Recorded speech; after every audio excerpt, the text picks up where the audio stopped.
He told me, Uncle. Told you what? That you killed my dad. It had to be done. What? Even if I do this? What would you do when everything you thought you knew was snatched out from under you?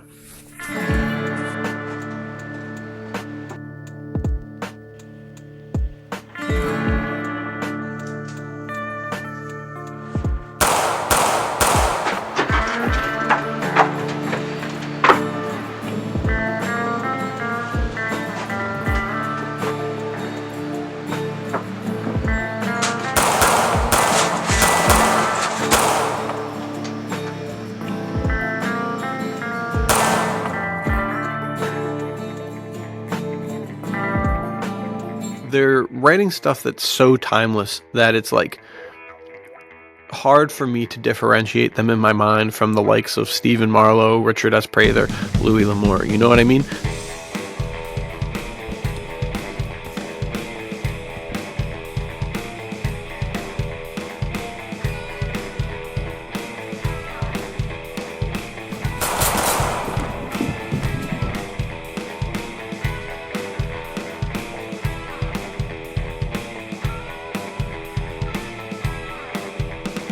Dude, what's going on? It's a new year. Welcome back to the Men's Adventure Fiction Podcast for 2026.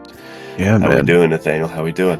Good. Happy New Year's Eve. We'll be going live the last day of the year. What's exciting is yesterday, then, at time of recording, is Crime is My Capers out there to the world, to the public. I hope you guys are loving it. But it has been 2025, dude. Has been a crazy year. How do you feel about it so far? I guess it's over at this point. But how do you feel about it? It was great. You said a crazy big year, a wild year. Lots of lessons, lots of stuff achieved. I don't know. Overall, I'm just happy to be living life the way we lived it in 2025, even though there was chaos to it. Veritas, started in December 2024. And so this was basically the first full year of Veritas, and man, it was a fun time. Right now, my mind's just jumping to when you and I were in Florida together, and it's like, what a time, dude! What a time to be alive. I'm just happy that we're living the dream. Yeah, I agree. I think what could we do if not go over everything that Veritas has done in 1 year's time, which is super cool. So we'll talk about that. We'll talk a little. Crime is my caper, little treasure is my trade, little fire in the tall grass, kind of go over everything that's happened. It's been a really crazy year. So we want to give a recap and then maybe some exciting things coming in 2026, because if you think 2025 was crazy, we are not ready for 2026 and neither are you. So we can dive right in. I've got a list of these also by Veritas, if you want to start there. Well, the first thing was this, right? February 2025. Yeah, but if we go to the first thing Veritas ever did, Fighting Heart of Man, then this for 2025. Yeah, so that's true. Here's that bad boy right here. Because I think that's on the list of also by Veritas, the only thing that wasn't 2025 was Fighting Heart of Man. So right. Just to give it its flowers. It also exists. Well, it was December 9th or something like that. Which, pretty cool. That one was kind of what started it all, huh? And I love that collection. It's 11 stories, 5 by me, 5 by Luke, and then one that we co-authored, wrote, punch for punch, tit for tat, dude. That one's really cool. In fact, we should bring that idea back, and maybe we will in 2026. You never know. You'll be seeing something. That was the first published adventures of Nate Colt and Noah Redford, right? Together? Or just published in general? Ever. Yeah, I think. Yeah, I think so. Like they came out in print. Yeah, you put them on your website before, but this was the real deal, which is super cool. I mean, I'll talk more about this when we get towards Crime is My Caper, but having played Nate Colt for like 10 years, dude, it was unreal to have him on the page. I was talking with you about, like, it's cool to be on the covers, but I don't know if people understand how cool it is. People are probably like, oh, this guy just wants to be on the covers because he thinks he's sick or something like that. But it's actually like for 10 years, I have played Nate Colt in so many different things. I mean, there's probably Yeah. quick math. There's probably like, I don't know, 20 videos on YouTube of me playing this guy. So it's like most people, that's not how it goes. Usually it's like you write the character and then they come try and make movies. But Right. this guy was a movie character first, which is super weird. That is the one of the massive benefits of living in the day and age that we live in, is it's like, oh Right. yeah, Absolutely. you want to make some movies, just go out in the backyard with the boys and start shooting each other.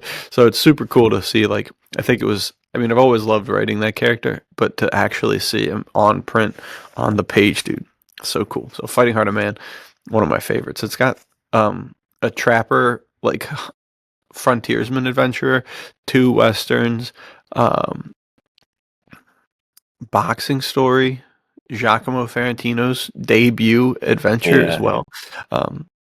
Which we're going to It's a see him good, on this list twice for the 2025. yeah, dude. You know, because he was Yeah, he it's was too he cool. was so cool. That story was so cool that we had to see more. So I'm glad you gave us more. That's the fun about short story collections as the writer and the reader.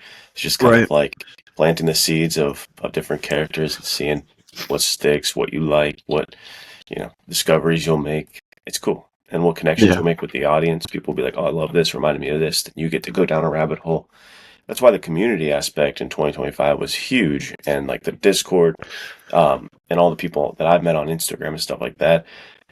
Social media gets a bad rap, and it is pretty bad for the most part. But when used correctly, man, there's some fantastic connections and resources, and some of the stuff we put Yeah. together would not have existed without social media this year. So Oh, I like don't we'll get think into the any film of it festival would. stuff, I right? mean, even just the podcast, dude, wouldn't exist without social media. What's crazy Right. is we'll talk about him a little more later.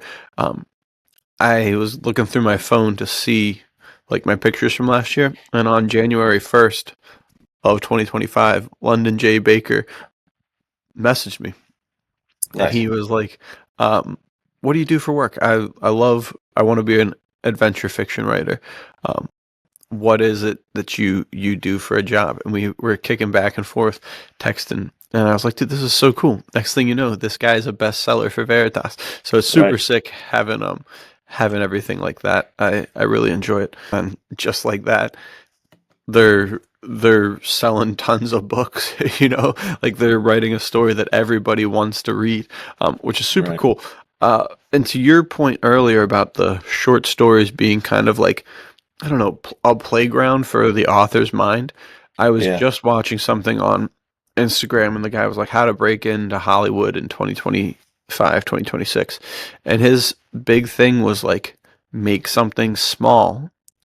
And he was talking for like films, something Hmm. small that you can make with no budget, that you can make with your friends. Um, if you do that and build up a catalog of work, you will have a space on the internet that people can come to and find you. And I think that is just as true with the writing world. If you have a backlog of work, writing those short stories, even if you're doing just like 6,000, 12,000 word short stories, novellas, stuff like that. Keep dropping that stuff, because people are going to eventually see like, oh man, every time this person writes, I really enjoy it. I just got to keep coming back to it, keep coming back to it. And that's how it was with Jock. But let's talk about, dude, the book of the hour, the book of any hour, Fire in the Tall Grass, which is still going crazy almost a year later, right? And you were Yeah, in thanks the to Yukon top. Cornelius. Yeah, dude, have we talked about that on the podcast? You should I you should don't think in film it on full that. detail. I just mentioned Yeah. it, I think, in the Terrence episode, but the Yukon Cornelius thing was absurd to me. I wrote like a short story for Yukon Cornelius on the Substack, which you can Yeah. go and check out and read, because You we should all check like it out. It's fantastic. it's an ongoing internet joke and like a love of all men's adventure fiction characters is that Yukon Cornelius is sick, right? So I Right. just made like a super serious Yukon Cornelius type of short story, and then did like just the most absurd AI art you could think of for the promo on Instagram. Just the dumbest, like weirdest pictures of Yukon as like a pulp hero. And I forget where it's at now, but it got like It's a like ton. 15,000 likes, dude. Yeah, Which 15,000 likes. And the crazy part too is it's like 15,000 shares. Yeah, Like not only have 15,000 people liked it. They liked it enough to send it to their friends, and then they liked it, and they liked it and sent it to their friends. Literally crazy. Yeah, you're right. 14.8 thousand likes and That's nuts, 14.3 thousand shares. Or 14.3, yeah.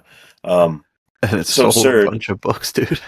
And it parlayed into sales for Fire in the Tall Grass, which was a little bit unexpected. Because you Yeah. think, oh, this is Yukon Cornelius. But I think that speaks to your point, Nathaniel, of like, people just want to trust the person, the author, and they're Right. like, oh, I like that. I'll do what I like what else they do. And that's the Veritas philosophy we always go off of, is we hope any one of our successes eventually springboards someone else in Veritas to success and vice versa. Like, it keeps going down the line Yeah. of like, Yeah, dang, I for ran through sure. all of this guy's books. Oh, it looks like this other author has a similar genre. I'm going to check out his in Veritas because it's the Right. same publisher. We're trying to build that recognition and trust with a whole community of authors rather Yeah, than dude. just me and on an island. Like, oh yeah, I write good books. Like, we want everyone Right. to write good books together. Right. And so Fire in the Tall Grass, because of this, because of building the trust with the community, which goes to show you too the other importance of social media, right? Who's to say if you're going to sell any books through social media? But what you're definitely going to do is build up your reputation with everybody on there who Yeah. cares about you as an author. So don't hesitate to post the things you like, post things that explain who you are, stuff like that. Super important. But this book was in the top 250 of men's adventure fiction a Yeah, we year got to after its like, release. yeah, we never made it to like breaking 100. I think 170 or something was the highest it went, Dude, but that's still so crazy because it was we've cool. talked about it before. The men's adventure fiction on Amazon thing is like the worst. Horrifying. It's not men's adventure fiction at all. It's like weird smut stuff. It's just truly horrendous. So to make it even to the top 200, dude, is insane. So congratulations to you. Well, thank You you. want to It tell was cool. if this is their first episode jumping in, give them a little breakdown on Fire in the Tall Grass for them. Let the All right, people know, dude. Fire in the Tall Grass is Noah Redford's first full novel. He's my series character, former World War I pilot, former professional boxer. And when you find him in this story, he's big game hunting out in Africa, and a woman comes to him asking if she can, use his help in his plane to get to the Congo to help search for her son's father and her husband. And so Noah's a really good guy. You'll learn that about him. He can't really say no in this situation. So he says, sure, I'll help you out. And it turns out she's a big liar.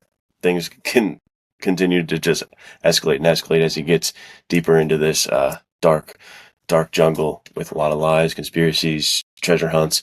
And it's overall just a nonstop rip-roaring adventure set piece after adventure set piece, exciting book that I think it's my favorite thing I've ever written. I like it the most out of everything I've written. Aside from Yukon, right? Aside from Yukon, of course. Just kidding. Yeah, I remember we talked about this a little last week with Terrence of getting kind of like vivid snatches of story beats. Yeah. And that one's like almost like I watched it as a movie because I mean it's just that goes to show you how good of an author you are. But I can Appreciate it. like as soon as you bring it up, I'm immediately thinking of there's the sword fight kind of in the tunnels. Mhm. That one comes to mind, and I can like visualize it almost like shot by shot. It's so sick. And then another one that comes to mind is kind of like the chase with the cars and the trucks, and then the boxing match. Those ones are just like locked into the old steel trap, dude. So it's so cool because it's like it is a similar thing. Just like when I think of Raiders or any of the Uncharted games, those kind of what is the term for those? It's like right on the tip of my tongue where you have the trucks all in a line. It's like I can't think of it. I know you're talking about. Yeah. I'm not going to be able to remember it now. It's something like Voyage or something like that. But that's not it. And those two are kind of just locked into my mind because I mean, you think of Indy on the trucks and the arcs in the back of him, and he's sitting there and he like swings in and kicks the one dude out, and he's punching people and they grab the wheel. So Fire in the Tall Grass had something kind of similar to that.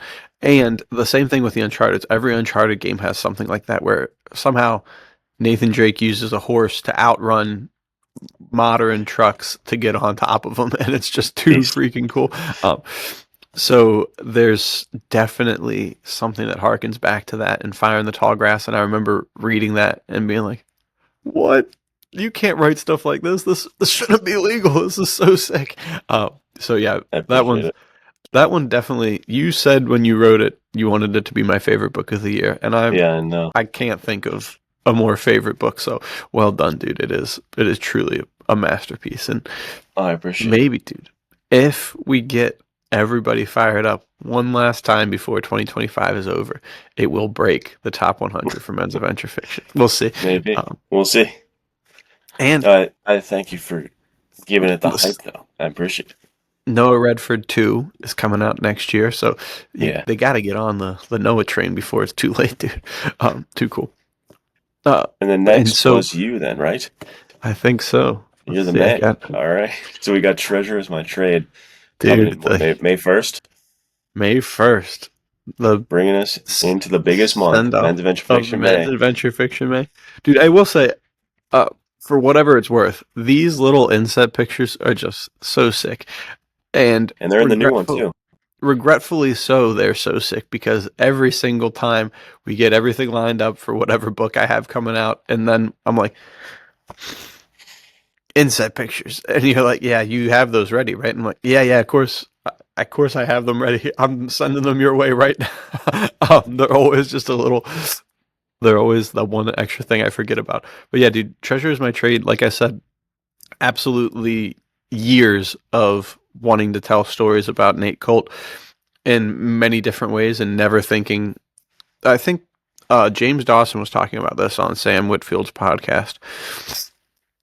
Everywhere in every single kind of like art thing, the independent author or independent creator artist Yeah. is a super popular thing. They're like alternative. They're different than the culture. They're not sellouts, you know. And then as soon as they do take the record label, as soon as they do start starring in movies, they're like, "Oh, you guys sold out." But for some reason, everybody's like, "Oh, you're an independent author." Nah, I don't like that. Crazy. You're a fraud. Which is so weird to me because I was thinking about that. So many of the guys that I listen to on Spotify are literally just random dudes. Like one of my favorite musical artists of all time, Tor Miller.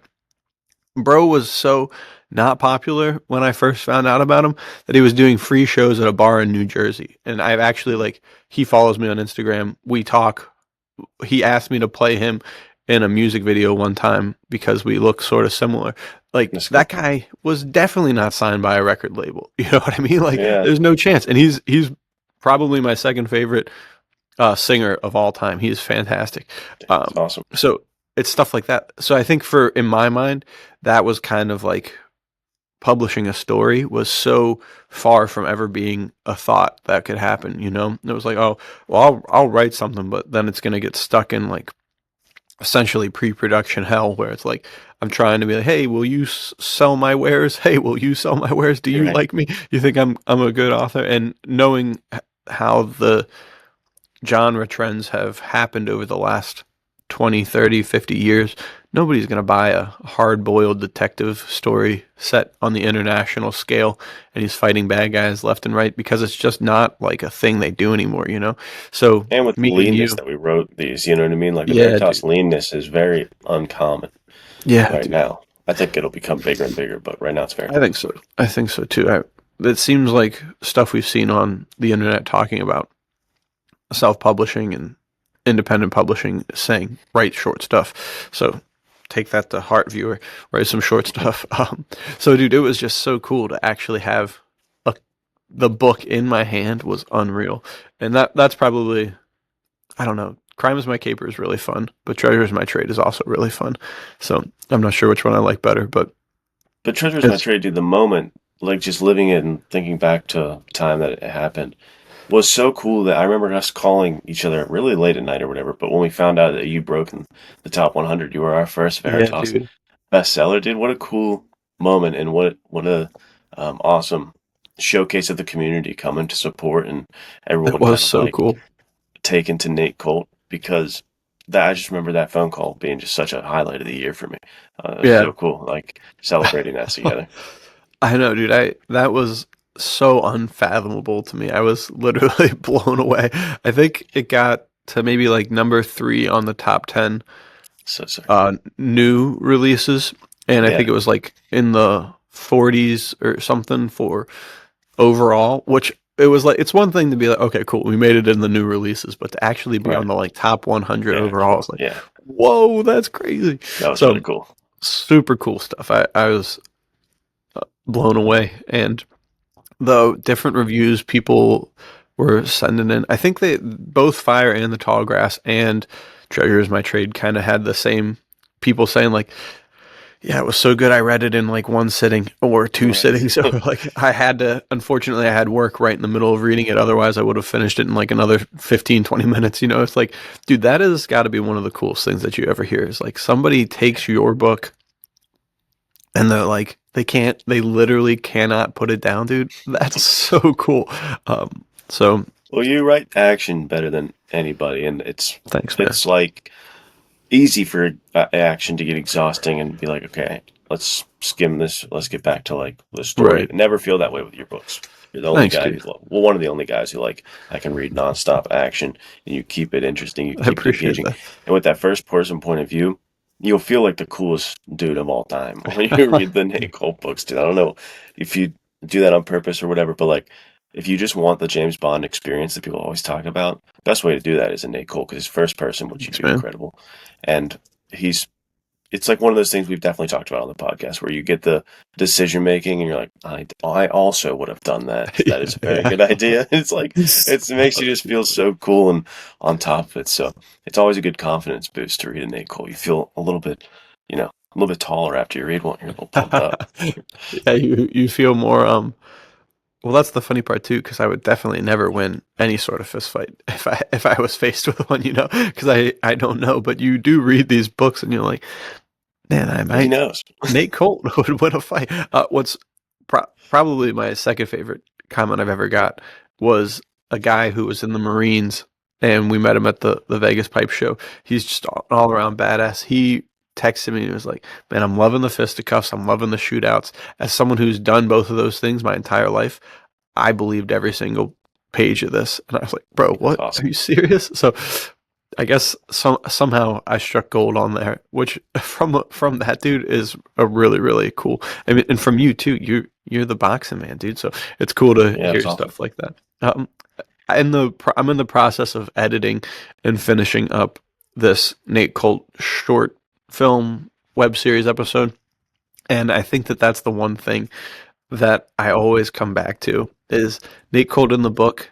I really, really enjoy his personality, but that's because you get to spend hours with him in his interior monologue. So you get to know this guy so well from hearing him talk and watching the web series episodes. I'm always like, man, I gotta find a way to somehow have that inner monologue pushed onto the screen. I think there's some scenes in there where I say dialogue and I'm like, all right, I actually did like carry the heart of Nate Colt onto the screen, but there's other times where I'm like, dude, this is not what the book guy would do. The book guy's a little cooler than the screen guy, and I gotta You're figure out a struggling with way. adaptation in your Yeah, own dude, universe. and I've done both of them, but it You're is very the hard. guy making it, and you're still like, dude, book was better with the. This is why people have problems. That's why Yeah, people have problems with book adaptations. imagine. Well, it's tough because that's the thing with movies. You can never have a first Yeah, person POV movie for the most part. I mean, you can do like the narration stuff. narration, which I have done before, but I always forget it until well after. To have narration, you have to shoot for narration. You can't be like dialogue line, quick little narration, dialogue line. You know, Right. like it has to be like for some reason Nate Colt has to be wandering around doing nothing, and that's where you Yeah. like slip the narrate or like tracking somebody or infiltrating a building, and there's no talking and no action other than him narrating. So I gotta be a little smarter, but that is the one thing that I always come back to. I'm like, dude, Nate Colt's so sick. I wish I was a better actor to be sicker for that purpose. I'm excited for that. I mean, we're jumping ahead to like the last thing of the year, but that Nate Colt short film is sick, and people need to Thanks, see dude. that because Thanks. I got to see the rough cut yesterday, and it was fantastic. The fist I fight, dude. appreciate it. Give me huge Batman Begin vibes. It's so good. Yeah, Like, yeah, I dude. love it. I also really liked that part. Um, that's the cool part, and that kind of gets to what we were talking about here with these two books. Is this is really just if you've liked anything you've listened to in the podcast or any of our takes, um, this is us just having free creative control to make those takes come to life. You know what I mean? So, Fire in the Tall Grass, Treasure is My Trade are both like, dude, this is imagine this sick idea that I came up with. I'm going to actually write a whole entire book about it.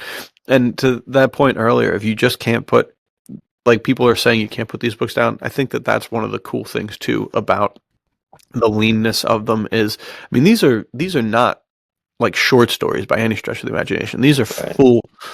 full on stories that you're getting the bang for the buck, maybe even more bang than the buck deserves. You know, like there's just nonstop stuff happening, and the stories are so dense. But I love that, dude. I remember the first time reading Fire in the Tall Grass and being like, all right, I gotta go do other stuff. Like my wife and kids are over there, like the house is burning down around me. I'm like, one more page should I gotta see what's gonna happen here. So great stories. And Which, May yeah, I was gonna jumped say us May. straight in. Dude, you're an Wild absolute times. mad genius. I appreciate your vision because I don't know when it happened. I think we were on a Discord or a podcast interview, right? And you like thought like, what if we do something like this? And you like said it offhandedly on the podcast, and then the next day you were like, yeah, so I had this idea of doing men's adventure fiction, man. I was like, dude, that is genius. So Yeah, it's one of those things I don't remember how that came about, but the first time I remember mentioning it, like having a conversation was at that Squirrel Hill Sports Bar, and Casey was home at the time, and I was explaining it to oh him, and he was nice. like, "What?" I was like, "Yeah, we're gonna do like a bunch of books, and it'll be a good way to like showcase a bunch of great authors." And he was of Yeah. course down, but then upped the ante because originally I wanted to we'll do one a week for the 4 weeks, and he was like, "Sick, but we'll do all the good submissions. Anyone who's good enough, put them in." And it's like, Yeah. wait, what? What if there's so many good ones? And that was the problem. Is there's a lot of good writers out there. There We're are like, a we lot want of that good one. writers. We want that one. We want that one. So you guys really made it harder for us by being so talented. Yep, yep. Because we got to post some great stories up there. And if you didn't get selected this time around, 2026, we'll have a men's adventure fiction May, and it'll be bigger and better than ever. So Yeah. time to shoot the shot, dude. Yeah. I would say if you haven't started already, get started because May is coming right up. But yeah, I remember going through these different stories and looking over them and just being shaken, not Right. maybe Not even start- stirred on how good these stories were. It was so much fun. It was stiff competition, dude. Like I remember Right. being like, oh, dude, I don't know. How are we gonna select top four, Right. dude? How are we gonna select Yeah, how's one that and work? two, let alone three and four? This is crazy. And it was truly fantastic. I don't know if you want to read the list of all of the things published. Yeah, let's do it. Um, So, in no particular order, this is just how it is on the also by Veritas page. But we got Sunrise Over the Valley, Lady Evil, Dinner for One, Wool of the Tide, Hound and the Scorpion, Cherry Blossoms by Midnight, Longwood Trail, and Unwanted Passenger. Dude, all in 1 month with Treasures My Trade kicking that month off. So this was a massive month of books, yeah, Veritas, that we had to edit and put together. And dude, what a wild time it was. There in the May to July that section that we'll get to.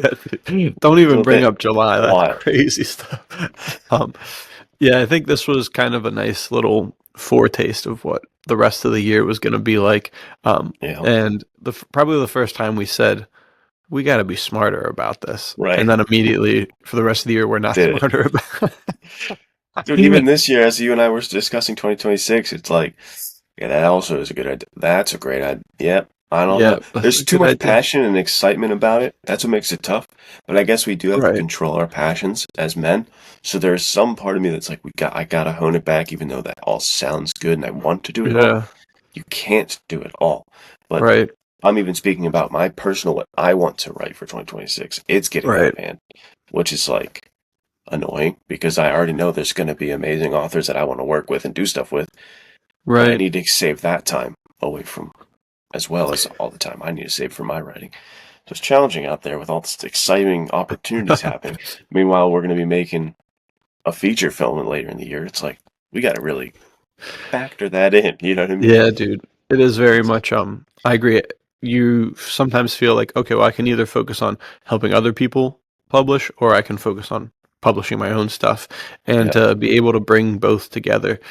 And I mean even just I know I'm going to get a big old beautiful manuscript for Noah Redford to work through and edit and stuff. It's like, dude, that's going to take time, you know? Like that's Right. the problem is we are at a little bit of a dearth of the old time capital, dude, with full families, full-time jobs, thriving publishing and production company under our belts. It is challenging, but it's exciting, and we love getting these stories. And that was kind of the whole thing that happened with Men's Adventure Fiction Man. I think that was the first time where I was really like, okay, this is going somewhere, and Yeah.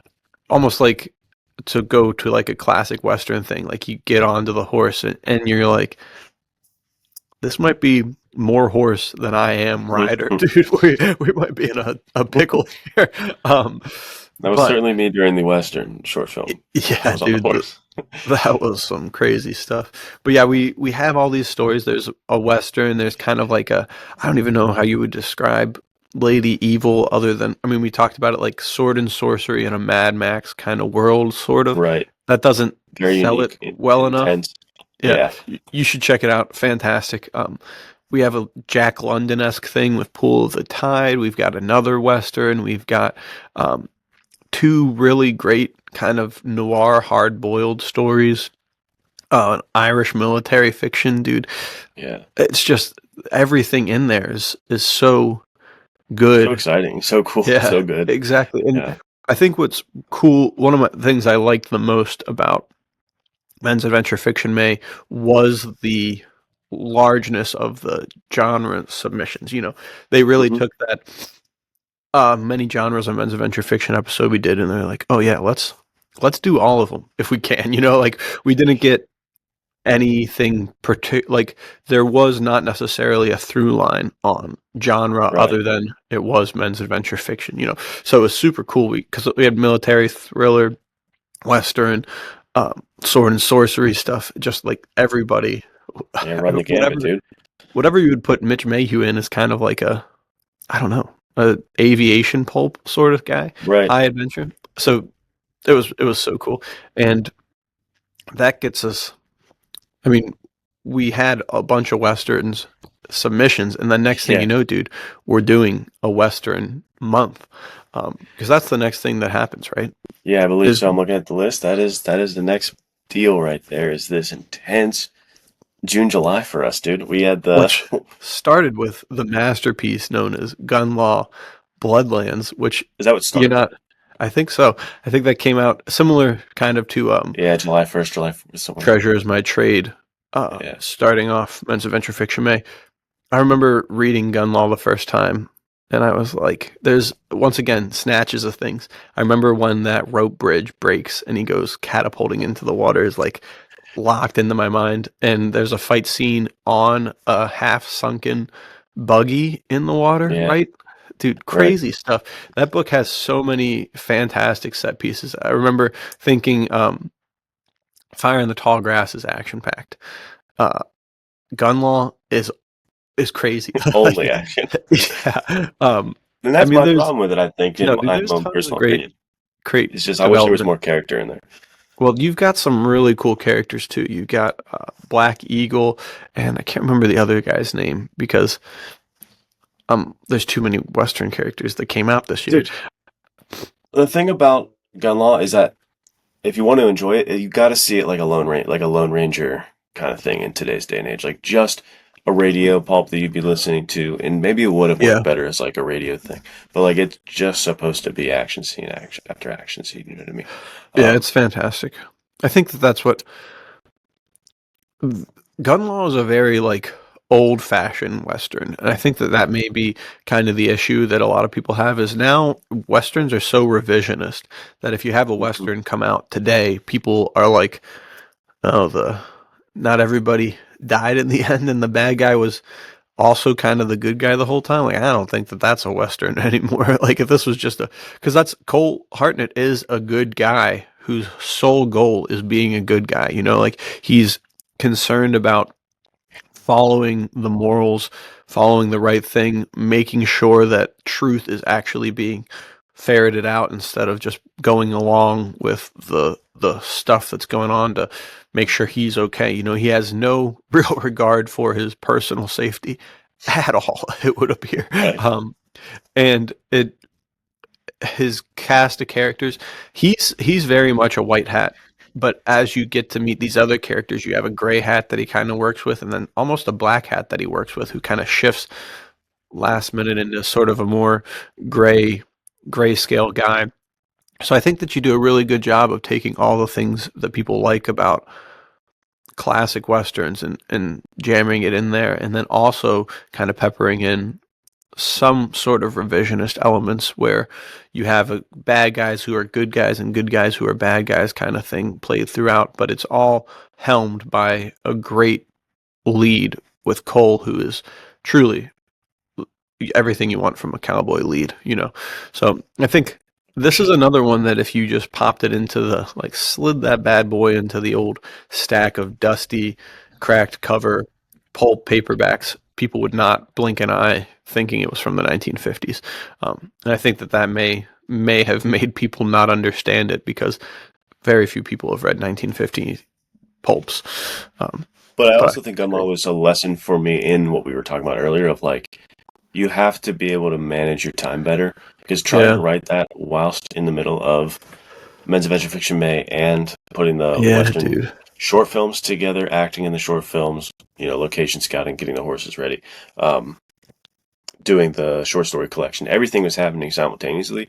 And I, meanwhile, in my own personal life, went to Disney, with my family. And I was doing rewrites for the script and stuff at Disney while writing the edits for Gunlaw. It's like it was written so haphazardly almost in a way. It's like I didn't get it. I think that's why I feel unsatisfied with it, is like you kind of know. It'd be like you having to release Crime Is My Caper way well before you're ready. You know what I mean? And you're like, that's not right. So I just felt like that's the other thing I think too, is it's like we talked about this a lot. By the middle of July, we were like, I never want to read another Western in my entire life, which was also tough because that was when we had T.G. Brown and Beau L'Amour on the show, was right around that time. So we were just like at the capacity for Westerns. So I think too, that's another thing. I don't think you've reread Gunlaw since you wrote it, right? No. And it was, so I think that it's probably so easy to lump in that. All that kind of sick and tired of Westerns was latched and fully directed into Gunlaw. So I'm sure that if you read it now, because that's one thing, like you're saying, you didn't necessarily have time to sit with it afterwards and go through it again and think oh, this good, was this bad? But now I think in the interim of being dude, I hate Westerns, which we don't actually hate Westerns. We love them. We're back. We love it. Yeah, we're back, baby. I think almost immediately we were back. Yeah, no. Literally, I remember a month later or something being like, I gotta watch Western. I'm in the mood. I need some cowboy action. I think that I think you'd read it and you'd love it again because it is truly fantastic. But it took us straight into the Western Roundup Volume 1. Is that what it's called? Western Tales? I think Western Tales Volume 1. It's Western Tales, yeah. Well, I think when we were starting it and the Instagram stuff was Western Roundup, rounding up the authors, that was confusing, for sure. It ended up being called Western Tales. And dude, so Western good. Tales Volume 1 was so sick. I love that. 15 collection. stories by 16 authors, because I think the Broadway brothers wrote one together, which is fantastic. Everything's fantastic. James Dawson, we mentioned him earlier. He's in there. Dude, everybody's in there. It's just so cool. I think strongest writing is showcased in this collection. There's some fantastic stories. Where I say that because Westerns they don't get a great rap a lot of the time. When you think Westerns now, it's they peaked back with Clint Eastwood and all that, and now there's the one or two really great ones, and everything else is kind of those straight to DVD on the same level as those straight to DVD martial art movies, but Westerns.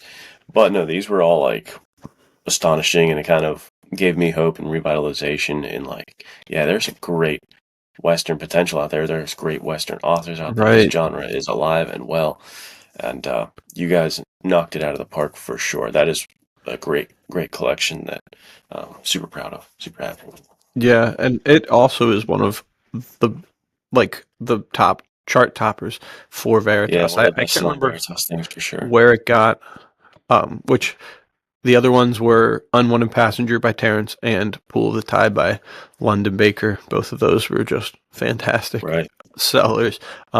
And this one, I just remember it was reviews were streaming in like right off the rip. People were loving it, dude. And it was so Right. cool having people talk about it. And that's one of the benefits of Veritas. That's one of the benefits of the short story collection thing is you now have you, author of one single short story, now have 14 more people screaming to the rooftops about your work. You know what I mean? Right. And that's just an incredible compounding effect because now random guy in California is going to read the random guy in Texas's short story and be like, oh man, I have to start following this author now, you know, and that's kind of how it goes across the board.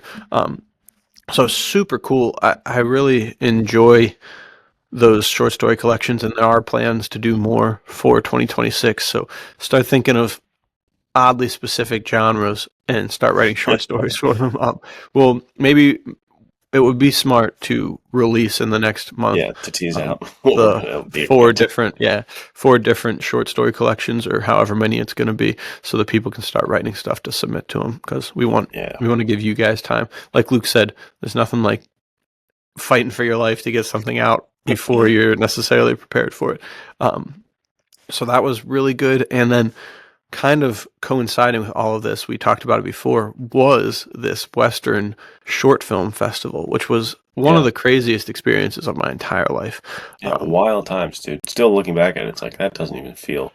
I That feels know. above my caliber. I feel like I didn't I know, dude. do that. I don't. That was crazy times, dude. We had showings in how many places? Like how many At different least showings? 3.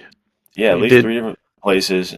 I want to say there was 4 showings, but I could be wrong. I don't Yeah, remember. I But don't remember. we did showings of multiple places with like people, like a live events with multiple Yeah, people dude, coming in, like so strangers cool. and stuff like that. And like showing films from all kinds of individuals, talented filmmakers in the area, outside the area.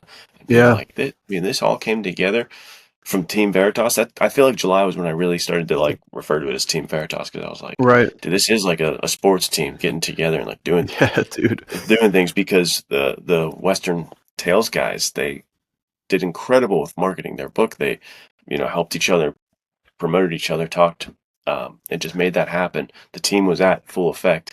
And then you and I and our team with what we were doing with the filmmaking side, obviously it takes a team to make the film, but like getting the horses secured and the locations, Yeah, dude, and that's like having crazy.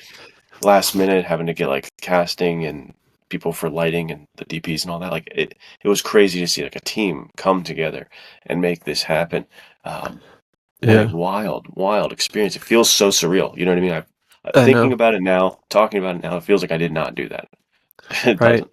Right. And I mean, to your point of how busy May to July was, I think I filmed the stuff for The Last Hand on like May 24th or 25th, you know? So we're like literally in the middle of Men's Adventure Fiction May. Right. Riding off into the sunset to spend a 10, 12-hour day filming stuff, which The Last Hand was truly fantastic. What an honor to be playing a role in that. I was one of the 4 leads. That was so much fun. It was so good, so well done.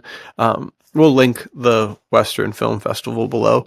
And then I think June 5th, I went to the Strasburg Railroad and helped film their stunt show, which was crazy. Like, what are the chances of me meeting this guy randomly and the company he works for, he's the director of entertainment at the Strasburg Railroad. They're doing a Yeah. Western stunt show for the year. So they've been training this thing for the past 2 months, and then I hop in and get to shoot that. And then I get to shoot a chunk of mine on the train, and then I shot a shovel and 6 guns in the woods for a whole day. It's just like stuff like that is surreal. It was really cool getting to play characters that weren't Nate Colt, because most of the short film stuff I've done has been as him. So to get to play two different characters in one go was so much fun. Getting to justify to my wife that I needed to buy two of these sick single action army 6-shooters, dude, was the best. Getting to spin those around. I mean, I would make westerns exclusively just to twirl those guys on the finger and drop it into the shoulder holster, dude. It's so much fun. It's like the ultimate fidget spinner for men, dude. You give me nothing to do in a 6-shooter, and I'm good. I'm golden. So it was just so much fun. And then to your point, dude, offhandedly, I brought up to the railroad guys. I was like, "Could we do a showing here?" And they're like, "Yeah, I'll do you one better. We're gonna make a whole new stunt show event and tack this ticket onto the end." So I think they changed the stunt shows, usually like 35, $40, and they made it 40 or 45, and you got to go on the stunt show on this train for an hour, get back, watch the final fight scene, and then immediately go over and watch this hour and 20-minute long Western film showcase. And it was so cool. I was up there on stage introducing each one, talking about it. And I do get a little bit of stage fright. Not I was bad gonna say, by did you get nervous? 'Cause I definitely got nervous when I was at the event, being like, "In the next one, Yeah. there's I definitely did, but then I got to start talking about how, like, Tom Cruise was making $100 million for Mission Impossible Final Reckoning, and that, I thought that was a great movie. But you have Daniel Craig. What did you send me a thing that he made like $1 per minute of $1 million film a time? minute." Yeah, $1 million a minute, and he was only in 43 minutes of this movie. And that guy doesn't really care about anything that he's in. He's just seems to be like the king of phoning it in these days. I think he did a good job, but he just seems like resentful of being a movie star. So you have people certainly like that. resentful of Bond. Certainly resentful of Bond. Yeah, dude, you have people like that who are the guys who are dictating the whole entire entertainment of film. I think I talked with my one friend. He's my sister-in-law's boyfriend, so we affectionately call him our boyfriend-in-law. He was saying, like, you seem to be less concerned about politics and more concerned about storytelling. And I was like, yeah, that's 100% true, because as human beings, if you have a guy, a person, a figurehead as a politician being like, yeah, you do this, everybody's being like, no, screw you, guy. It doesn't matter what side of the political party you are. As soon as someone in power starts telling you what to do, you're like, I'm going to start another tea party because you're getting out of here. That just seems collectively to be how everybody feels, liberal or conservative. They're all like, nobody tells me what to do. But that's the thing about storytelling, is you got these people in power who have strange scruples. They're maybe moralless people, and they're up there giving like a free entry into your brain to subliminally tell you anything they want through these storytellings. You know what I mean? And that's not great. And some people don't even know that that's true. I mean, I talked about it before on the podcast. One of the first college classes I took was a media class, and it was like, as a storyteller, you have a responsibility to not manipulate people's minds. And this is the unspoken agreement that all storytellers make, and you have to stick to it. And I was like, bro, probably like 3% of Hollywood is sticking to this. It was so like weird to read that in a textbook. It was so naive of them being like, this is a binding contract. Reading this is binding. You have to be good to people. It's like, no, dude, these people have agendas and they want you to follow them. So I think that that's the thing about storytelling, is it can seep in and manipulate you. And you have these people who are making $500 million a movie, $50 million a movie. And so they're so far removed from like you and me, who are not making that much money. You know, like, how can they even have the heart of what it is to be a human being still, when they're like essentially mini gods who are like, they don't even make their own food, dude. They're so far removed from true storytelling. But not to say that everything made in Hollywood is terrible and you shouldn't watch it, but that's the heart behind this. And that was what was so cool about this Western, is it's like, bro, these are short films by people literally just like the viewer, who are trying to tell stories and trying to impact people from a place of, I am also a person. I'm not a movie star. You know, like my number one identity piece is not multi-million-dollar movie producer. It is I am a guy. I'm a girl, just like you, who's trying to make it through life. You know, and they showed up, like you said. These Western films were truly awesome. It was so cool to see real movie productions coming to life before your eyes from just anybody in the whole world. So sick. Yeah, gritty grassroots productions, dude. From like Yeah, you said, dude. people who were just regular people, dude. I know one of the guys was just graduating high school. Some, Yeah. just working everyday jobs. A lot of them just everyday people. Some had families. It was really cool to see an opportunity to rekindle that childhood experience of like, I want to go out and make something with Yeah. my friends and That's so have that cool. be to an end. So many people can't justify it in their daily life of just like, I'm going to go play in Right. the Right. woods. But if there's a means to the end, I'm going to join this film festival. There's like a prize and stuff like that. It gave people, I think, an opportunity to rekindle that spirit. And overall, Veritas, I think one of our binding ethos is that kid in the woods playing. It's like we want Right. that to be. Every time we write one of these books, it's just, do you want to go hang out in my backyard and pretend to be Noah Redford? Do you want Yeah, to dude. go hang out in Nate Colt's backyard and pretend to be Nate Yeah, Colt? it's so Like cool. that, it's just seeing people play and get in touch with their creativity again was so inspiring. And like you said, the quality was outstanding. Like some of these were Yeah. truly, you sit there and you're like, wow, that was just as good as the stuff I've seen in the theaters. That was fantastic. You did an incredible job. You're a really talented person. Hopefully, I'm hoping that it kind of Continues. continues in their heart and their spirit. And they're like, yeah, you know what? I actually have Yeah. a lot of talent here. Let me keep pushing this. Let me keep pulling that thread. It's cool. Yeah. I agree. I remember talking with my friends about it at work, and the one guy was like, man, some of those were like, that was a real movie. I was like, I know, dude, that's what I'm saying. It's literally crazy that you know a guy who was making a full on movie. You know what I mean? Yeah. Which we'll talk about more when we get to the horror stuff. But it was a fantastic experience, and congratulations to Broadside Visuals for winning with The Last Hand, Absolutely. a masterpiece. And I don't say that because I was in it. I just say it because that was kind of like the surreal thing. Like So good. I'm watching this actual production that looks like any other movie you've ever seen. Like the quality's so good, and then seeing me in there, it's like, bro, I am once again the weakest part of this production. Everything like, and No. I'm acting my ass off. Like I'm doing a great job, but I'm still the weakest part because everything else looks so dang good. So it is really good. We'll link it below. You can check it out. Voting is closed, but go ahead. You can vote if you want to. Drop a anyway. comment. So then, Dude, this brings us into Giacomo's run, right? I know I was going to say we have a little bit of a breather here, and I think this is when we go to. I remember our kind of catchphrase for June and July was, "We just got to make it to Florida to do this advertisement thing." Yeah. And we finished everything, and we get to Florida, and we can finally like breathe. And that's our 100th episode or our 52nd episode of the podcast. 1 full year we recorded there. Super cool. Getting to hang out, smoke stogies, film an ad for a company. It was just a fantastic time. Kind of really like cool. really nice to be like, wow, we made it. Let's never do that again. And then immediately we start doing it again. Immediately do it again. We're mad. But yeah, What a good time. at this point, I don't know. I remember, I think I finished Giacomo Ferrantino driving to the Strasbourg Railroad a week before we did the film. So this one, I actually finished the book ahead of time. Go Nice, figure. dude. Um, Taste.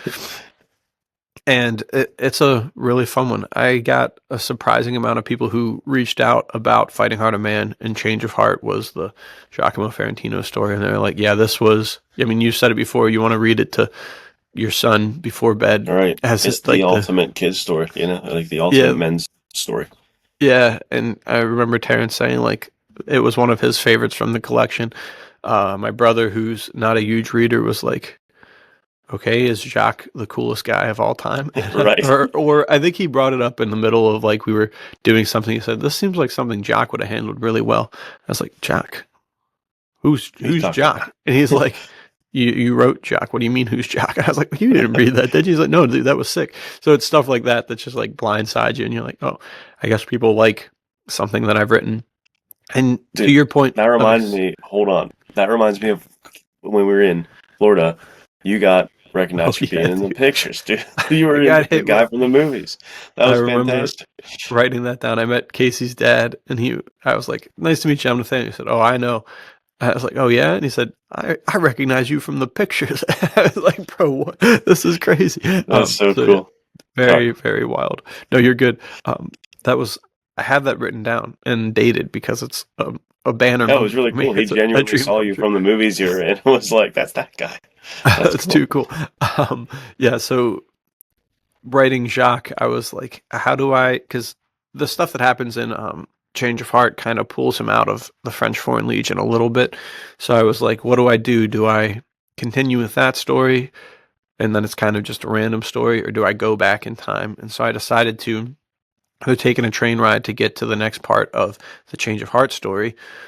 And during that time, he ends up telling the story of why he's so passionate about the mission they're on. And it flashes back 2-3 years, something like that. And it is a crazy, intense action book. There's sieging a city, the Legion is, but their supplies get hit and they have to call it off because they're out of food and the supply train has been waylaid. And Jacques hatches an absolutely crazy plan to go into the city by himself and open the gates so that he can let his people in. And of course, he has to fight his way through. I can't remember what it is. It's like one man against 50,000 or something crazy like that. Absurd beast. Yeah. Dude, the enjoyment and excitement of that book compounds. So, like, I had to be careful how to explain it and talk about it without spoilers, because it's one of the ones that as you get in and as reveals happen and as it goes further, you're just like, what? It's one of those stories that you have to, I think, is better served reading it with somebody else, or like having a friend that doesn't care about spoilers and you can talk to them on the phone afterwards and just be like, all right, and you got to understand that after that, this, and you're just going off about it because it's one of those fun experiences that certain stories have, and that one certainly does. Yeah, this one, I would say for genre, it is 100% a high adventure story, but there is certainly sword and sorcery elements that kind of sneak in. Both you and Jeff Pintabona were like, yeah, it gives big time Mummy vibes, which I was not originally planning for. And to that point, some guy was reading it and he was like, it seems like everything seems a little easy for him in the beginning. And I was like, well, you gotta just keep reading because everything's easy for him in the beginning to illustrate how sick he is, so that when things happen later on, that you realize how bad person, that no normal person could ever defeat, he has a chance because you've seen that he's like super sick in the beginning. But even the stuff he goes up against, you're like, man, how could any man make it through this? And it is pretty intense.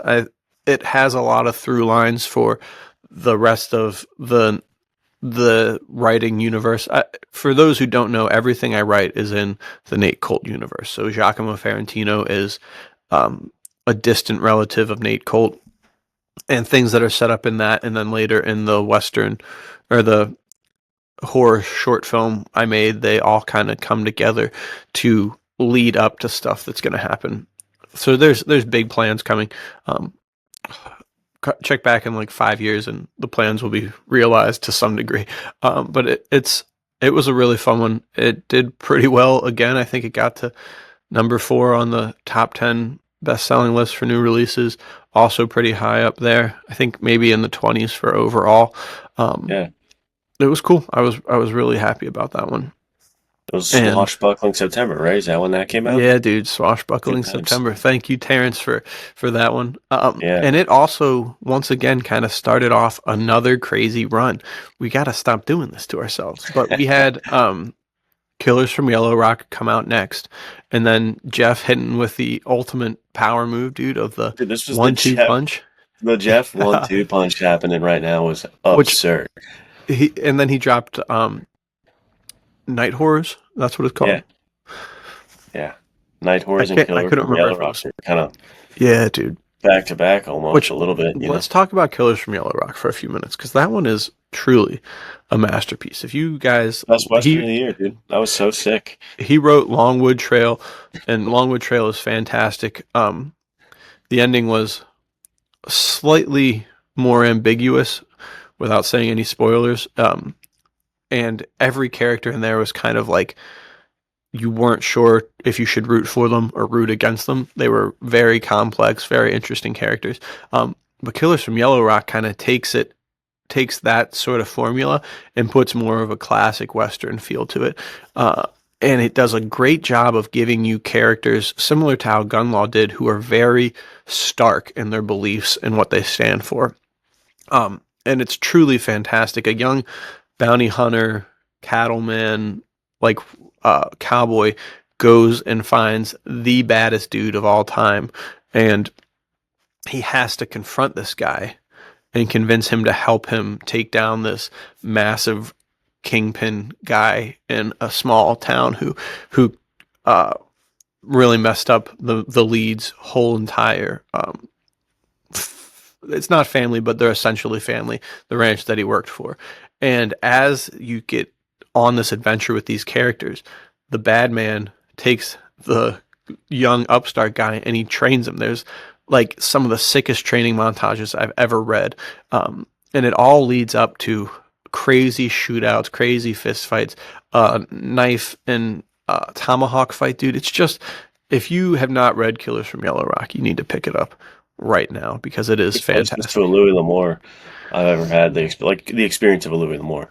Not that the writing's similar. Jeff's got his own style, but the closest I've ever felt to like being that hype. And, like you said, the training montages. It reminds me of in Lando when he like even mentioned boxing for a little bit. I was getting so hyped, but he never. It didn't go as far as I wanted it to, and Killers from Yellow Rock does, as far as like going into boxing and going further, and you're like, all right, it's so good. Exactly what I wanted. So if you haven't picked that up, dude, Jeff is a one-of-a-kind talent, dude. That guy can write his butt off, and also his in-depth analysis of genres is so good.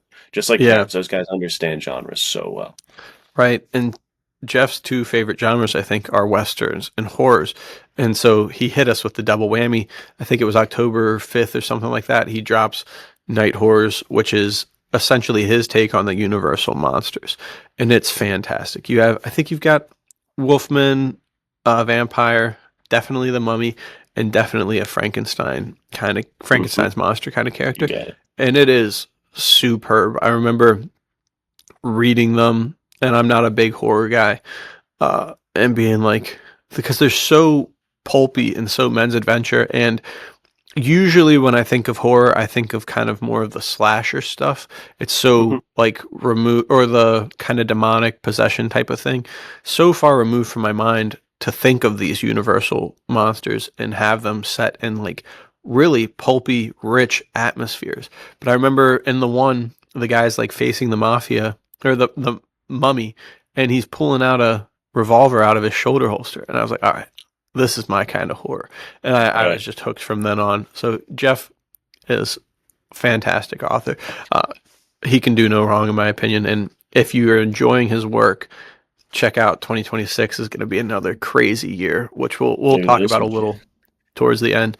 And then, dude, right on the heels of that, we have the sequel to Unwanted Passenger, which is Diamonds in Denver. This is the Mitch Mayhew series is one of my favorites. This is gets me hyped up, dude. This is peak Veritas right here. This is literally Mitch Mayhew's here. We've talked about this before. I may have said it last week. It bears repeating, though, if I've said it before on the podcast.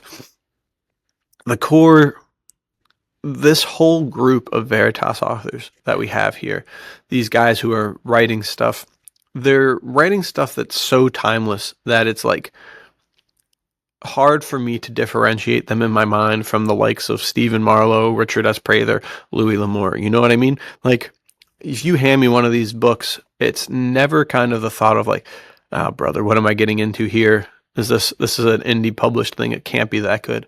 Like, that never crosses my mind. It is truly, if I was at a bookstore and you filtered a bunch of these into these pulp stories and you had them on sale for like however much these vintage paperbacks go for, anywhere from like $2 to like $50 because they're first prints, I would not be able to be like, oh, this is a new book. You know, it's so there. This is anything from Men's Adventure Fiction May, anything from the short story collections, Jeff's westerns, Jeff's horror, Terrence's, Mitch Mayhew. It's like, man, these guys know they do make them like they used to. I think that's kind of the Veritas ethos at this point, is like, we do tell the stories like they used to, and it's so cool. So I love Mitch. I'm excited to see what's going to happen next. I love Kathleen is I think the yeah, it's everything you want to see, dude. It's so stinking good. Dynamic duo right there. And he's got me hyped for the third one that he's mentioned a few know. times on podcasts and stuff. I mean, that sounds like it's going to be fantastic. And he says a little bit longer too, a little more juice in there, a little more oomph, dude. Let's keep going. Because that's always the worst part. It's like, oh, I'm done. I want more, you know? Every book dude. you read, well, that's Veritas. Not that they're too short, but they're too good, dude. You They are read too Crimes good. My Caper, which is, it's like what, almost 300 pages. It's like 260 something. I Yeah, think, it's the longest Veritas thing, I think. you still get to the end, and I called you. I was like, dude, what are you doing to me? You can't end like this. This is ridiculous. Yeah, I want more right now. I did end like that.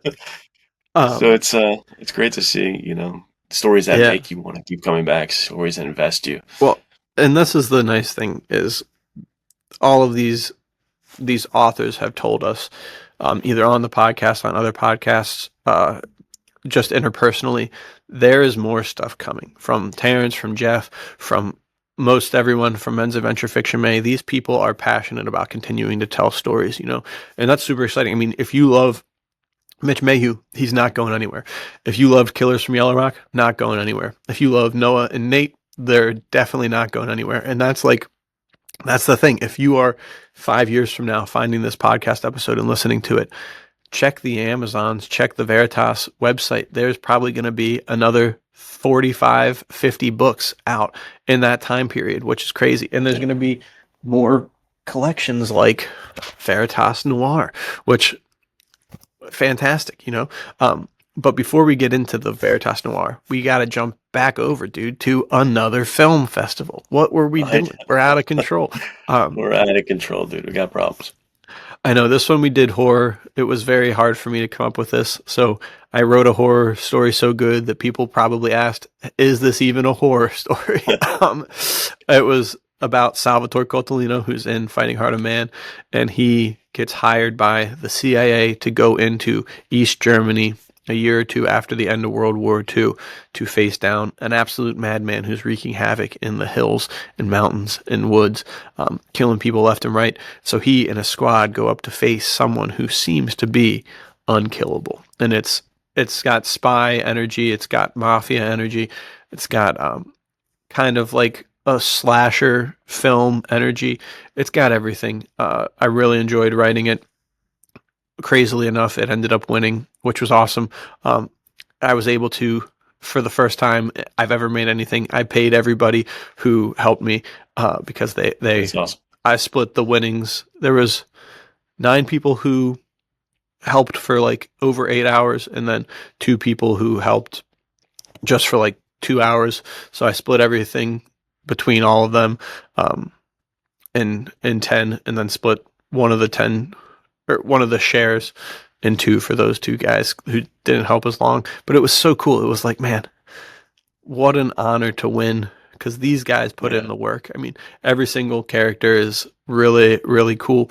Every single fight scene is fantastic. The atmosphere was hit perfectly because Lucas from Broadside Visual shot it, so you knew it was going to be fantastic. Yeah, you knew it was going to be fantastic.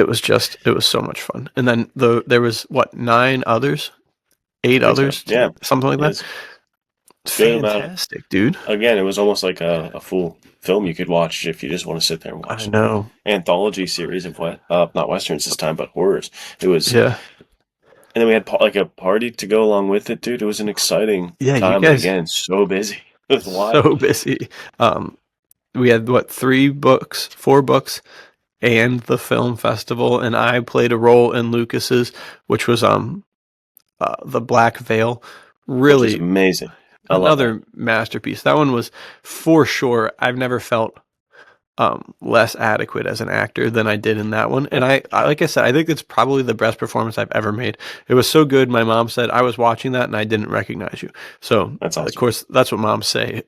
So I don't care. It doesn't mean anything for real, but it was a really nice compliment. But I remember watching it the first time and being like, bro, I am the weakest part and I'm doing a really good job. This is frustrating. Like this guy absolutely killed it. It looks just like that guy's amazing.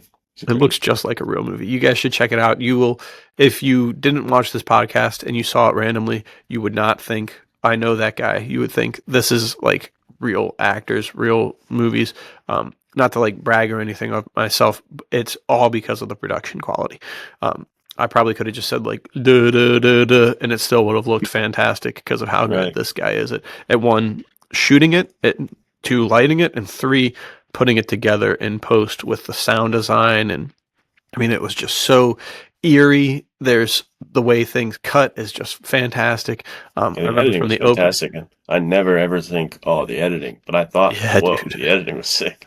Well, the opening scene is my character waking up in a dream in the woods, and it is just from the first shot. You're like, I'm hooked. I got to see where this is going. So it's very interesting story. Hats off to Broadside Visuals. This is a primo example of someone who, I mean, he had never done narrative storytelling until the Western, except for like, I think he did one or two. Incredible to think about that. One or two like sort of small things when he was in high school. Like this guy has been spending his whole life training for these moments, and he did it. So that's to you guys, the viewer. You may be like, I'm intimidated. I can't make anything, but go out and make something because you don't know what you're capable of. One, you know, you really might surprise yourself. Exactly. And your mom might say, I didn't even recognize you in that. So that's what you're really looking for at the end of the day. It is. But yeah, Luke once again hatched another harebrained idea, dude. This guy's the idea guy to come up with a coffee table collection. In Veritas Noir, 11 authors, 11 and a half stories, because we have one that is printed in its original Spanish and then printed in a translation to English. So cool. I love that. It is so cool. Original language in there. Yeah, dude, it's sick. And what's also so cool is this is a nice hardback book, but let me see if I can find any of the photos. Yeah, here we go. It's got these fantastic pictures inside, and they look so good. They're really moody. Yeah, dude, you got it all in here. So this one, unfortunately, I didn't get it in time for Thanksgiving, but I will. I'm having a New Year's Eve party, I guess, tonight at the time of this going live. This bad boy is going to be sitting on my coffee table because that's what it's made for. People can pick it up, thumb through it, look it over. And that's the problem with these Veritas books. They're going to be like, oh yeah, I'll just look through this. And then they'll be like, oh. Be glued there for a minute. Yeah, they're going to miss the ball drop because they're going to be reading Veritas stuff. So yeah, I think that one did really, really well. We have first time a husband and wife duo was in a collection together, which is so sick. It's just too much fun. And like we said, we're going to be having more collections like this in the new year. So check back in a couple weeks, follow us on Instagram, follow us on Substack, join the Discord to see these collections so you can take pen to paper and start going crazy, writing stuff down. Yeah, you got to be a part of it. This is too much fun. We're having a ball over here. So join us. You know, we want to see more stories like this. We want to learn about the talent that you are. You know what I mean? We don't know you yet, probably, but you've probably read the sickest stuff ever. So let us know about that. I want to know about that. But for now, that brings us to the book of the hour. That is coming out, dude. Crime is My Caper, the Nate Colt follow-up. The Treasure is My Trade. Yes. But, how do we talk about this in an appropriate way without... Let's just dive into it. I hate spoiling. I hate spoiling. We won't take too long, but we'll talk about it. So following suit with Luke here, who wrote Fire in the Tall Grass, and then the sequel book is going to go back in time to kind of give you a better understanding of Noah Redford. I also followed the same path. I don't know. It was probably subliminal, my subconscious feeding off of what Luke was coming up with. But truthfully, the way that this started is I was really hankering for a pirate story, and I didn't want to do something in history because that would have taken a lot of research. Which, spoiler alert, there was a lot of research for trying to figure out what was going on in Indonesia. So I ended up doing a lot of research either way. But I've always loved the Nate Colt character for the freedom that I have to make him do anything at all. And for a long time, I had in my mind, this is the thing. There's kind of a big spoiler that starts this book off for other things, but if you follow the character at all, this spoiler happened in like live on screen. It was revealed that I won't say it in case you watch the web series. You can go back and check out the backlog. But there's a really big family dynamic issue that happens to Nate Colt, and it's crushing and devastating and really messes him up because he's very young when this happens, somewhere in the like 17 to 20 range. And it causes him to go off and basically run away from all of his problems. And that's where this story picks up with Nate Colt, younger, definitely stupider, definitely emotional, and he is hiding out in Indonesia. And he's there for, I think, around 3 months as the story picks up. He's in the 3rd month, and he's just started working for this kind of shady strong arm guy. He was basically at a bar. This guy came in, was a pain in the butt, and Nate was just begging for an opportunity to fight somebody. And so they start duking it out. The fight just goes on and on. There's no clear winner, and they just look at each other, and the guy's like, man, you're a good fighter. And Nate's like, I'm rethinking how I thought of the local Indonesians. You're a tough son of a gun. And the guy's like, do you want a job? And Nate's like, what would I do? And he's like, the guy's like, basically this. And Nate's like, all right, I'm in. And so they go and they take a 40% cut of everybody's shipments and cargo and payments that come into this port. And Nate doesn't process that this guy is a pirate, but he is. And so from there's a beautiful woman and her father who come into town, and things get off to the races because they're kind of thrust into this danger. And Nate realizes that he hasn't been working for someone who's a good person at all. And there's a lot of question of what makes a good man, what lengths one will go for adventure, for danger.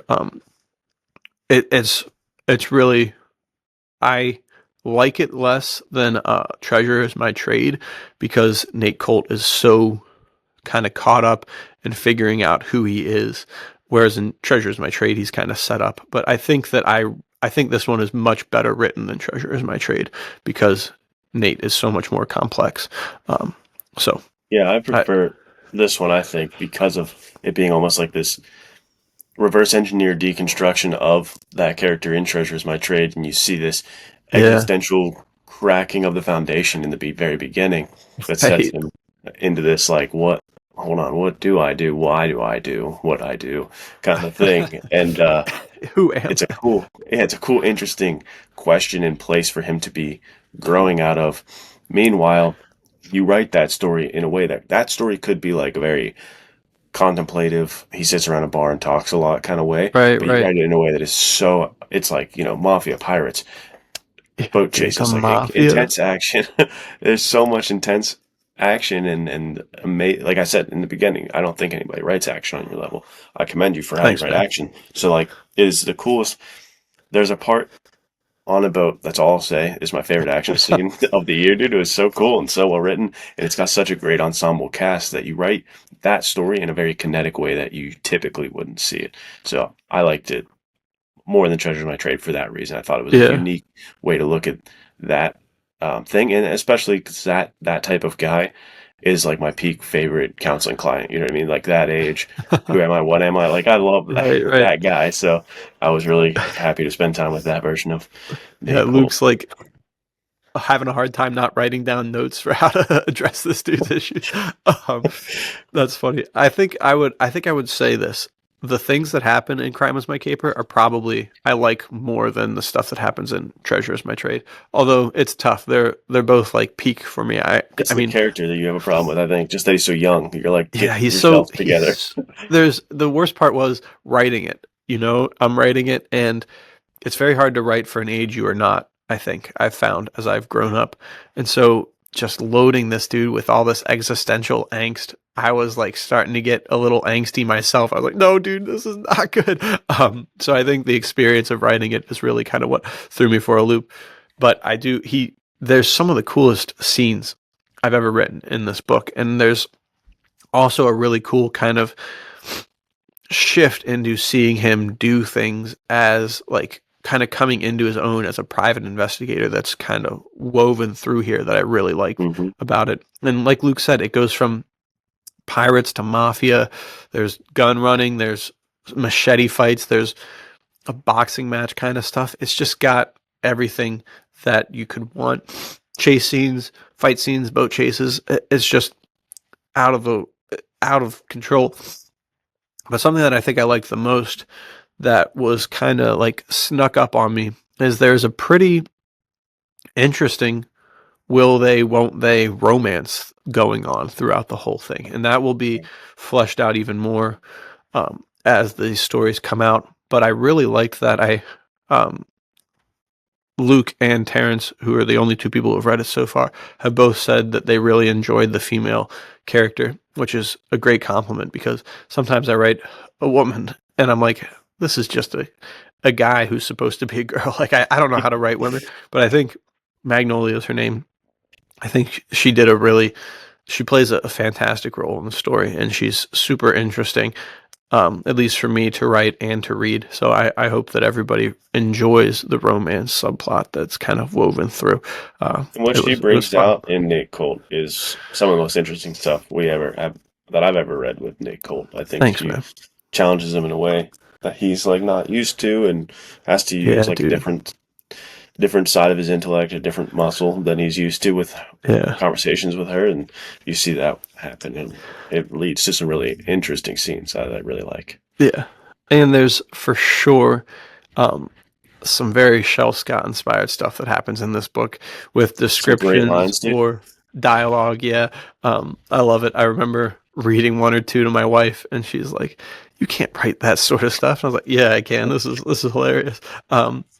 So very, very good opportunity for me to flex my witty dialogue muscles. And I think Magnolia might even be more witty than Nate Colt. And Nate Colt has his moments. But to close this off, I'll read these. I'll read kind of the little synopsis here because these always get me super hyped. Fired up, dude. Dude. Don't trust me, sweetheart. Crime is my caper. That'll be important for the whole book. After facing down the most challenging moment of his life and barely coming out of it alive, Nate Colt retreats to Indonesia. He finds himself in the employ of a shady, strong-arm man taking a percentage of every incoming boat's profits. When a beautiful woman and her father get caught up in the danger, Nate is faced with the questions of what truly makes a good man and how far will he go for adventure. Face to face with pirates, the mafia, and the prospect of death from both sides of the law, Nate Colt refuses to play by the rules, because there are no rules when crime is my caper. Too sick, dude. And think about it, we're living through the time of Nate Colt. I feel lucky that I get to enjoy this as it happens, because it's like, being a part of Indiana Jones before it was Indiana Jones, you know what I mean? It's like being a part of Uncharted before it was Uncharted. It's great. I love that these stories are happening. And like I said, the way this ends, I'm like, calling you immediately asking for more, and I've gotten a little insight on where you're taking things in the future. People you got to get on this. You got to read Crime is My Caper so you're ready for it, because this dude's one of a kind. I appreciate that you're writing what you're writing, because it feels like the perfect gift to me, dude. It's like it for an audience of one. It's amazing. Dude, I'm right there with you. That's what's so cool about Veritas is it's like, if none of these books sold, just trading them back and forth with the Veritas authors is more than enough. It's so much fun getting to read what you guys are writing, which let's jump into a little 2026 action here and talk about 2026, the most highly anticipated release ever, which would be the sequel to Noah Redford, dude, which is hopefully going to be the first thing we get from 2026, I think. Yeah. Do you want to talk about that a little bit? Just give everybody a quick... quick water break. Look at that. The coolest water cup of all time. That's the Veritas official water cup. You have to have Uh, you're on the bus, yeah, dude, we need to get these bad boys on the website. right? Sorry. The little Anyways, logo you on were it. saying. It's so it's also taken Noah back, and it's not like taking him to World War Super One. It's exciting. taking him pre-World War One. This is kind of his final forte before he joins the war. So it's kind of like the last look of him as a boy before he becomes like the Yeah, full yeah. man through war. Um, and yeah, it starts with his mother dying. Like this is the very first page, so it's, not really a spoiler, but his mother is Right. dead. He just buried her, and Dude, he's off at a to the crossroads. races. Yeah, he's off to the crossroads because he's at this barren ranch house with nothing going for him. He doesn't know where to turn, and his brother had abandoned them just a bit previous to this. So he starts to set off on this like Americana odyssey on the railroads like a hobo to So try to sick, find his dude. brother. And once he meets up with his brother's so much more trouble than he realized, and things take him to like again deeper waters than he was expecting. And he gets eventually to where this story will kind of culminate is it's like Guy Ritchie meets Indiana Jones when we're in Britain dealing with like British gangsters, and he So falls in love exciting. with someone and starts a boxing career at the same time, and is caught up with these British gangsters. So I'm not going to spoil too much yet. I don't know how to market it to you Right. or what to say or not, but know that it goes from an Americana odyssey into kind of a boxing and love story that's tied in the backdrop of a Guy Ritchie heist and gangster film. And there's a lot So of sick, dude. escalating tensions towards the end, and things get worse and worse for him. I am, like I said, this is probably my most anticipated thing of all time. It'll be interesting to have Fire in the Tall Grass and this one in both hands and kind of go through and see which one I like better. Because from everything I've heard of this one, I mean, Fire in the Tall Grass is one of my favorite books ever, so it's like, oh, well, this can't be better than that. But then the more you tell me, the more you send little sneak previews of stuff, I'm like, I don't know, dude, this one seems fantastic. So I'm very, very excited for it. I love the hobo aesthetic and going from place to place by train and kind of the boxing too. Like if there's any sort of like, oh, I'm taking the train to go box to make some money to get to the next part, that concept is one of the coolest of all time to me. It really harkens back to the like Louis L'Amour side of stuff. So I couldn't be more excited about this one. And to know that it's not that far off is really, really exciting. Yeah, dude, thank you. I'm excited for it too. It is definitely the most like uh, character development I've gotten to have with Noah so far. Like I've done the short Yeah, stories yeah. and I've done Fire in the Tall Grass. This one's really cool because I just get more time to breathe and showcase more of where his mindset comes from and who he is. Right. And like you said with Crime Is My Caper, it's cool to like take them before they were solidified. So it's like he's not Yeah. really always making the best choices. There's times in this Right, book you're dude. like, you're an idiot. Why? You're It's like, so yeah, he kind of is. stupid. He's 17 years old. He is an idiot. Like Yeah, it's dude, I cool to love it. see him make mistakes and kind of learn to grow. And it's fascinating to see him with his brother. Roman Redford is like kind of the Very cool. Thomas Redford archetype. He's like the crime guy in the family. He's much different too. So sick, So dude. it's cool to see them interact. I'm excited for it. I hope you guys like it. I too am very excited. And that will not be the least of 2026. There's a ton more coming. Should we reveal a little thing that we've been working on underlying? Should we give it to him? And then we can sign off. Absolutely. We can give him a little sprinkle, dude. Sprinkle some stuff in there. Yeah, dude. Aside from everything else we have going on, which Luke and I have sat down and kind of planned out as much as we can, trying to leave room for short story collections, different things like that, we are going to be releasing and starting for the first time in print since I don't know when, an Ace Double-esque series. It's really cool. It'll be two authors, one book, and I think, do they flip over or something like that? You would know better. You can explain it. Yeah, the real Ace Doubles is like, I don't know if I have one on reach without me taking a minute to grab it, but it's you like the cover's here on this side and you read through it, and then halfway through you have to like flip it, because if you Dude, flip it so this way, sick. the back cover is just another cover. we're gonna have to see how we can pull it off in this Yeah, day and yeah. age. It might just be the back cover and the front cover are two different covers, but then there's no flipping the book upside down. Maybe Yeah, I don't yeah. know. We'll figure that out. We'll But find either way, out. it's going to be two books in one. Yeah, that we're still workshopping the titles, but like Veritas double shot or Veritas two shot, Yeah, something can something be like two that. Veritas authors together in stories, kind of complimentary peanut butter jelly sandwiches, dude, of storytelling. I'm excited for this. I'm going to be doing one with the man, the myth, the legend, Jeff Pintabona. And Nathaniel, do you want to talk about one you're Yeah, potentially well, doing? I don't want to overcommit anybody, but I have Okay, a confirmation. But I'll be doing something in the crime realm, and hopefully with nice. Nate Colt. But maybe it might be Sal Coltolino. We'll see. But the other one, I am super excited for. I don't want to share more, but I do know some things, and it is going to be. I don't know, dude. This is what's going to be tough. Is these guys will probably be coming out the two shots, double shots, Veritas doubles, whatever we're going to end up calling them. Probably not Veritas double because that's probably copyrighted, too similar to Ace double. They're going to be coming out, I think, the same time. And one is going to be Western and the other is going to be crime. And I am not going to be sure which one will draw my attention more. My first thought is the Westerns, but then, dude, the stuff that I know is going to be coming from this crime one, I don't know. It's going to be so Yeah, much fun. what a cool But yeah, thing. I love this. we're super excited. Um, it's a great idea. You came up with it, I think, Well, whoever simultaneously, invented the ace separately. doubles. Jeff also came up with it and reached out to us about it.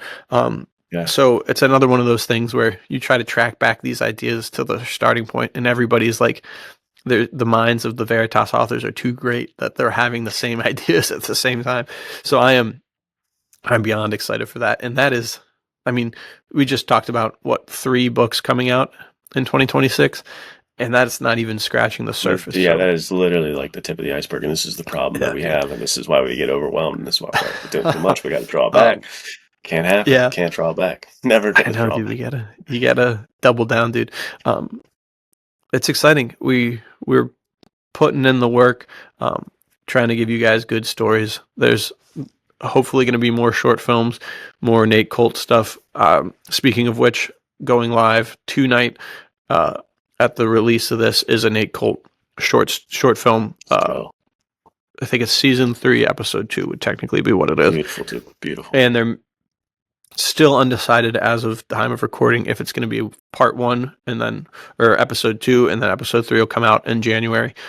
I think I'm leaning towards that because there's a pretty good breaking point, and it is action-packed, man. It is seriously some fun stuff. It's also action-packed in the dialogue department.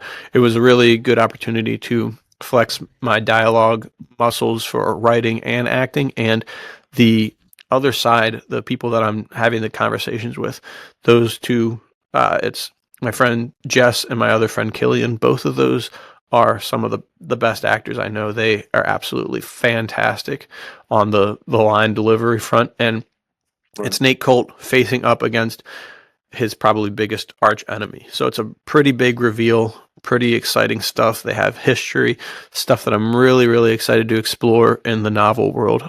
But it's incredible. I'm very excited for it. So you can check that out stuff now. You got some good Nate Colt stuff to catch up on, guys. So this is the time to do it. If you haven't read Treasure Is My Trade, get that as well. Get the 2 shot yourself. You know, the double Nate Colt egg. And then watch that episode tonight. And start your year off on the right foot, dude. With Nate Colt, that's a good way to do it. I love it. Thank you, brother. And thank you, my friend. Thank you guys for a great year. 2025 was fantastic. Thank you, Luke, for a great 2025. Happy New Year. We'll see you in the next one. See you in the next one, fellas.